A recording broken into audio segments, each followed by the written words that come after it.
trabahong madali. Wala kang karapatang maliitin yung trabaho ng iba. Yung iba sasabihin, gwardiya lang naman yan, rider lang naman yan, construction worker lang naman yan, gasoline boy lang naman yan, fast food crew worker lang naman yan. Pucha, nagkaroon lang tayo ng maganda-gandang klase ng trabaho. Akala na natin kung sino na tayong entitled sa mundong to. Minamaliit natin yung mga taong mas mabababa yung sakin-sakin. Pagkakaalam ko kasi, wala kang karapatang maliitin o matahin yung trabaho ng iba hanggat nagtatrabaho sila ng marangal. Walang trabahong madali. Lahat nagdadaan sa hirap. Lahat nagsasakripisyo.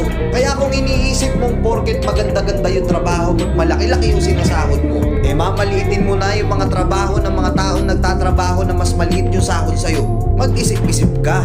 Baka bawiin sa'yo yan. Baka biglang bumaliktad yung mundo at sila naman yung umangat. Kahit anong trabaho mo, magpakumbaba ka pa rin. Bilog ang mundo, hindi palaging nasa taas ka. Kaya hanggat maaari sa lahat ng oras, magpakumbaba ka.